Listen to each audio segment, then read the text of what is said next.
Hi, Mike from the Fulcrum. Back out getting more wild grape. My little experiment worked really well. After all the grapes I got the last time, I made exactly 2 small jars of jelly. So I had to run out and get some more. It's funny though, like once you notice something, it's like if you buy a blue car, you see blue cars everywhere, but once you start looking for things like wild grapes, you start seeing them everywhere. Places I never even realized they were before. And I just sort of rattled back in my head and went, okay, where was that place I saw that had all those grapes a couple of years ago on those vines? I never did check for any berries. And actually, quite close to my house, I just found a whole bumper crop. So anyway, I'm going to pick all these up, take them home, and maybe later on get them back into making some jelly. I know it's a theme I've touched on many times, the idea that the world takes care of itself one way or the other. Could care less about us. We're just part of the grand scheme of things. All this growth along here, along this shoreline, that all used to look just like this, just the rocks.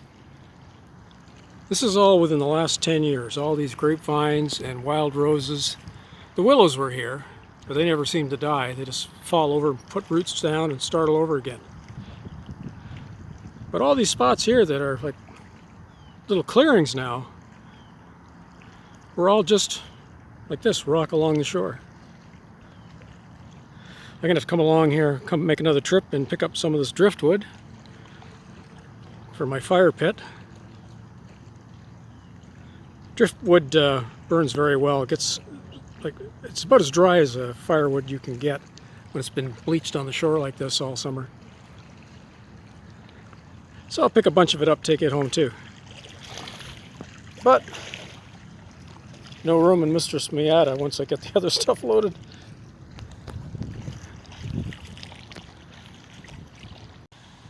Well, look at that. 2.5 gallon pail full of wild grape. Hit the jackpot today. Only took about half an hour to pick all these. Great big vine. It had like a natural arbor growing over some trees along the waterway. Literally these grapes were just hanging down for me to reach up and pluck. Good haul. I'm not sure how much jelly that'll make, but certainly more than the couple of jars I got out of the last batch. Beautiful spot along here. I'm scouting along the back shore of the trail because a lot of these vines have more grapes on the back side of them along the water's edge than they do along the trail where the birds get at them.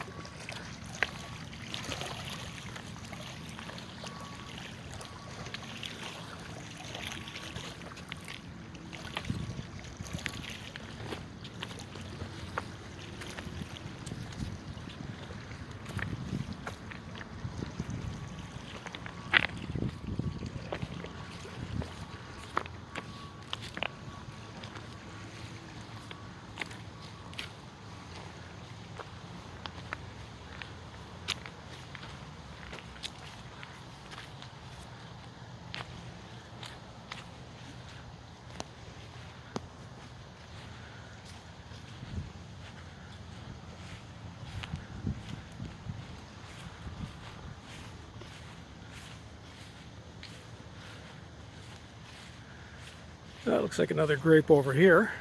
I'll have a quick look. I'm not going to pick any more grape today. But oh, look at that.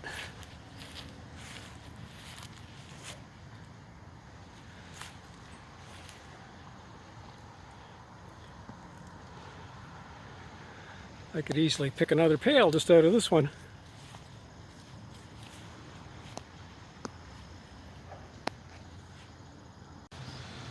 Yeah, as I was saying before, these old willows seem to last forever.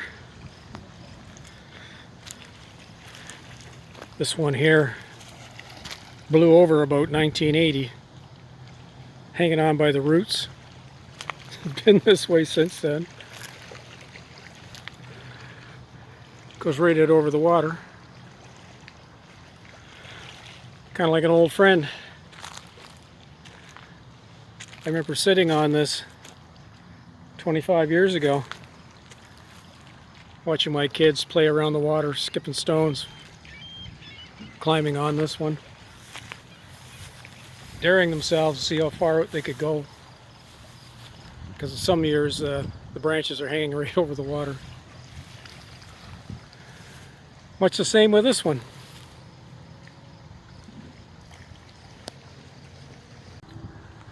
Well, I picked about as many grapes as I can carry.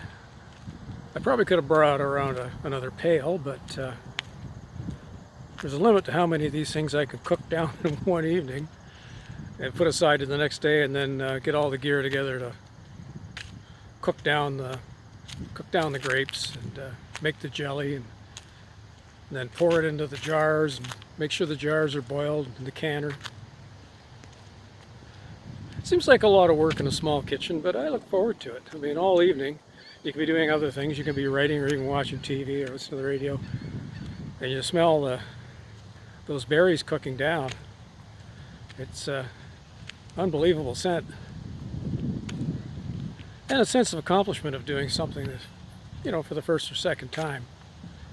I always looked at canning and the processes. They make it sound so terribly difficult, but a lot of it's just a simple fact of making sure everything's clean and everything's cooked,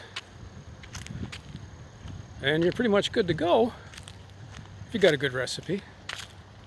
I know with these grapes I substituted brown sugar, like raw sugar, for the white sugar.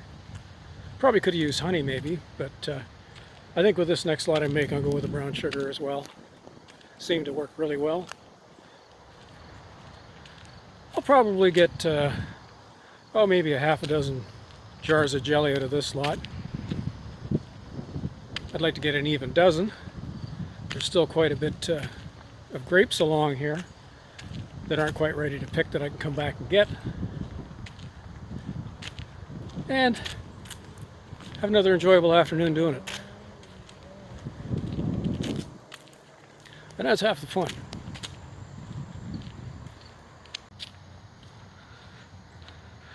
There's another reason I like to get out. This little car of mine, I kind of bought it as a retirement present, promise to myself I made 35 years ago when I sold my old MG, and of course to be a responsible adult with mortgages and kids and needing washers and dryers. Now I look for excuses to hop in this thing and go for a ride. Getting overcast, might rain, but I'm going to leave the top down until it starts to spit. Get these grapes home.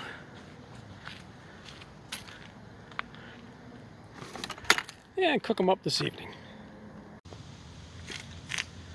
You know, there's a lot of people that are seeking enlightenment, spending thousands of dollars, taking courses, climbing mountains looking for gurus.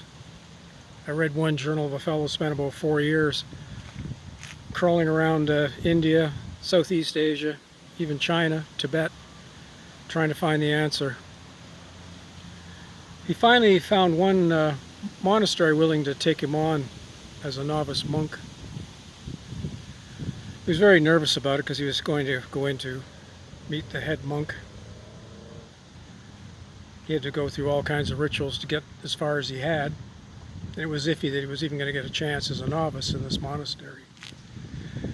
He finally gets to meet the Dalai Lama of this monastery. Talks with him at length. So finally he gets the courage to broach the question to the Lama. He says, "How long did it take you to seek enlightenment?" And the Lama, looking to be about 75 years of age, said, "Well, I'm still working on it.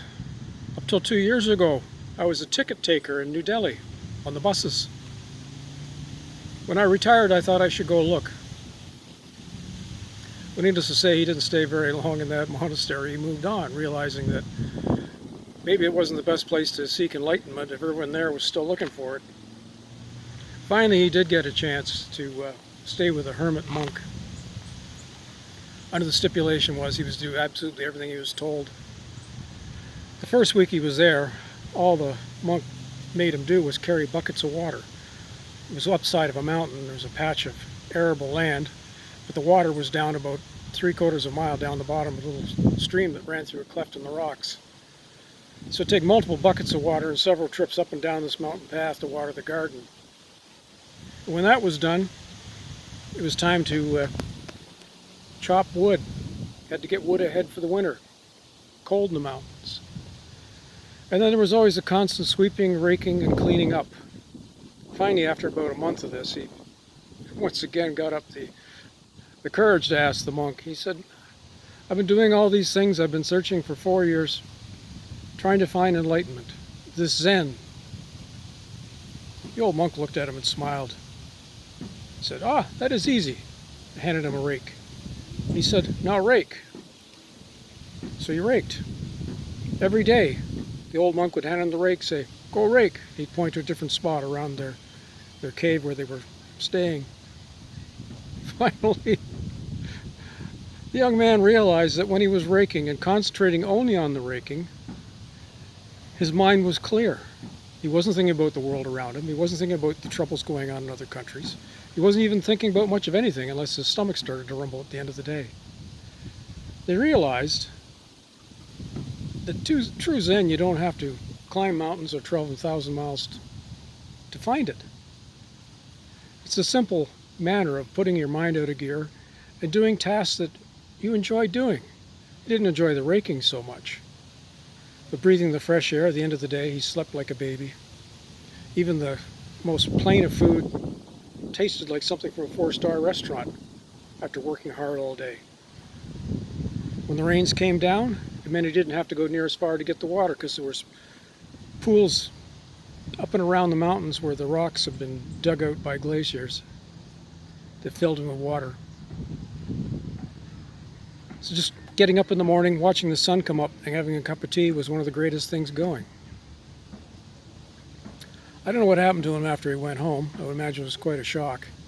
And if he felt like most people do, he probably turned around and headed back up the mountain. Because that's the hard part about finding enlightenment. You don't want to go back where you were.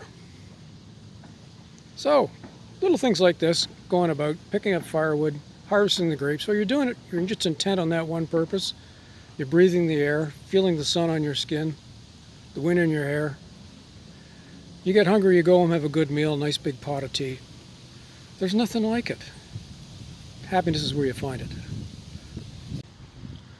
And as usual, please like and subscribe. I'd like to get this little channel up to at least 50 followers. It'd be a big day.